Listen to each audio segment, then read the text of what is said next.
एक अत्यंत केंद्र सरकारची महत्वाची योजना आहे प्रधानमंत्री सूर्यघर मुफ्त वीज योजना।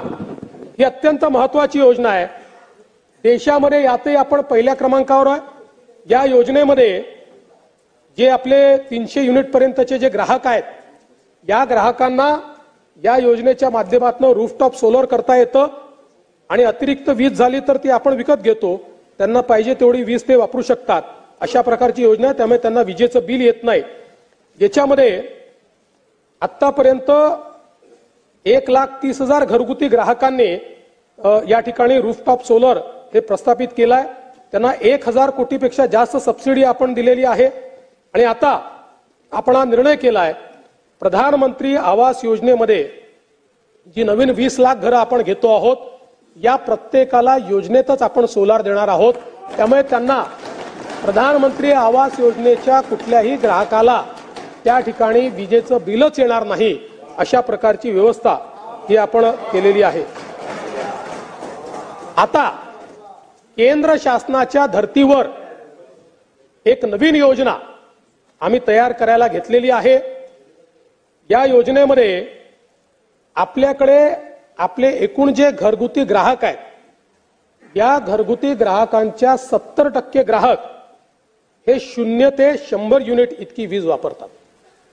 या 70% ग्राहकांकरता पंतप्रधान सूर्यघर मुफ्त वीज योजनेच्या धर्तीवर राज्याची योजना आम्ही तयार करतो आहोत की ज्या योजनेमुळे हे 70% ग्राहक त्या योजनेचा लाभ घेऊन आपल्या घरावर सोलर लावू शकतील आणि हे 70% ग्राहक म्हणजे जवळपास 1.5 कोटी ग्राहक हे विजेच्या बिलापासून पूर्णपणे मुक्त होऊ शकतील। पूर्णपणे मुक्त होऊ शकतील। या संदर्भात योजना अजून जवळपास अंतिम टप्प्यामध्ये आहे आणि त्या संदर्भात माननीय अर्थमंत्र्यांशी देखील आमची चर्चा चाललेली आहे। पण फार सपोर्ट आम्हाला बजेटरी घ्यावा लागणार नाही। त्याला आम्ही ज्या प्रकारे स्ट्रक्चर करतो आहोत त्यातनं अतिशय चांगली अशा प्रकारची योजना आपण करतो।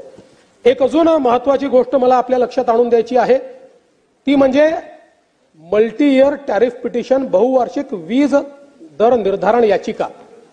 आपल्याला कल्पना आहे की MERC झाल्यानंतर गेल्या 10 वर्षांमध्ये पहिल्यांदा 2 वर्षाचं मग 3 वर्षाचं आता MERCने 5 वर्षाचं टेरिफ प्लॅन आपल्याला द्यावा लागतो आणि ते 5 वर्षाचा टेरिफ प्लॅन आपला अप्रूव्ह करून देतात म्हणजे कुठल्या ग्राहकाकडनं किती पैसे आपण वसूल करणार आणि हा जो 5 वर्षाचा प्लॅन असतो त्यानुसारच पुढची 5 वर्ष आपल्याला विजेचे दर ठरले जातात। ते जे दर ठरवतील तर ऑटोमॅटिक लागू होतात। आपल्या कंपन्यांना ते लागू करावे लागतात। आजपर्यंत जर आपण बघितला तर आपला जो दरवर्षी विजेचा रेट वाढतो दरवर्षी तो 9% वाढतो। म्हणजे कुठे कोळशात वाढ झाली याच्यात वाढ झाली। आपण जर गेल्या 20 वर्षाचा विजेचा दरांचा आढावा घेतला तर कुठलेही सरकार असो दरवर्षी 9% किमान आपले विजेचे दर हे या ठिकाणी वाढत असतात। आणि यावेळेस आपण जो रिसोर्स ॲडिक्वसी प्लॅन तयार केला मुख्यमंत्री सौर कृषी वाहिनी आणि वेगवेगळ्या प्रकारच्या या ज्या उपाययोजना केल्या आहेत त्यामुळे येत्या 5 वर्षांमध्ये 1,13,000 कोटी रुपयाची बचत होणार आहे। 1,13,000 कोटी रुपयाची बचत। आणि म्हणून पहिल्यांदा आमच्या वीज वितरण कंपनीने 5 वर्षाचा जो टेरिफ प्लॅन दिलेला आहे त्याच्यामध्ये आपण विजेचे भाव कमी करतोय। दरवर्षी 9% वाढणारे भाव हे कमी होत जाणार आहेत आणि तुम्ही जर 9%च्या वाढीनं 5 वर्षाचं जी काही वाढ अपेक्षित होती आणि ऍक्च्युअल 2030 साली आपण जे काही वसूल करणार आहोत यातला फरक पाहिला तर अनेक कॅटेगरीमध्ये तो 10-10 रुपयांनी कमी आहे। आणि मी आपल्याला सांगू इच्छितो की यामध्ये हे जे 70% ग्राहक मी सांगितले जे 0 ते 100 युनिट वाले आहेत यांच्या जे काही यांच्याकडनं आपण दर घेतोय ते वाढवायच्या ऐवजी आपण या 5 वर्षांमध्ये 24% कमी करतोय। म्हणजे जोपर्यंत ते रूफटॉपवर येतील पण आज तर त्यांना बिल द्यायचं आहे ते 24% कमी करतो।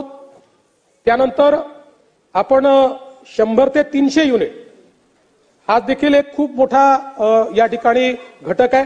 100 ते 300 युनिटच्या ग्राहकांना 17% आपण घट करतोय आणि एकूण जर आपण विचार केला तर 95% घरगुती ग्राहकांना वीज दरामध्ये या मल्टी इयर टॅरिफ पिटिशन मध्ये दिलासा मिळणार आहे.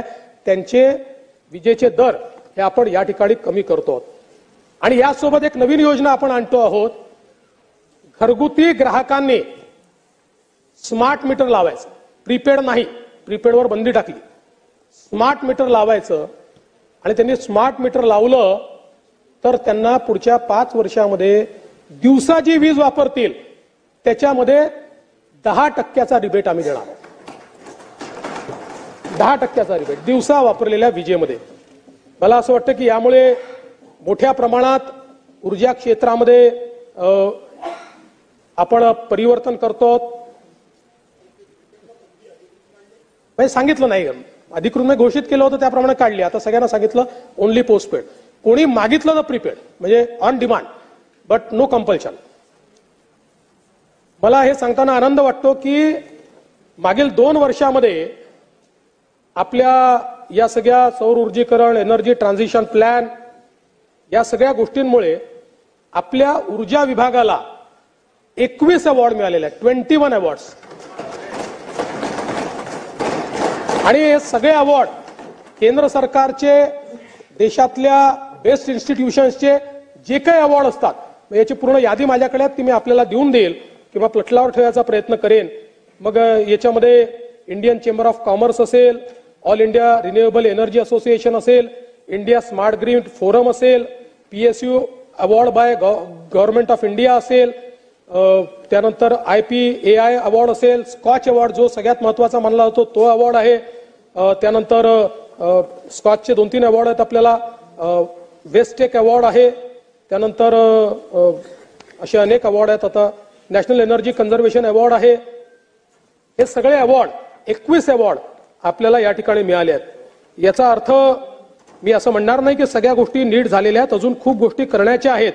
कारण आपले लिगसी इश्यूज या विभागामध्ये खूप मोठ्या प्रमाणात आहेत. जवळपास आपण शेतकऱ्यांकडनं वीज बिल वसूल न केल्यामुळे, मागच्या काळात वीज बिल वसूल करत नव्हतं आणि सरकारही त्याला पैसे देत नव्हते, त्यामुळे या आपल्या कंपनीवर नुसत्या त्या वीज बिल वसुलीमुळे 75,000 कोटी रुपयाचं त्या ठिकाणी कर्ज आहे शेतकऱ्यांचं. 75,000. पण ते हळूहळू आपण नीट करू. आपला प्रयत्न आहे. आणि या ठिकाणी पुढच्या काळामध्ये आम्ही माननीय वित्तमंत्र्यांशी चर्चा करणार आहे. सरकारने थोडा सपोर्ट केला तर देशामध्ये पहिली कंपनी आपली असेल जी स्टॉक मार्केटमध्ये आपण लिस्टिंग करू आणि तिथनं आपण पैसे उभे करू. हा आपला प्रयत्न आहे. त्या दिशेने आपलं काम चाललेलं आहे.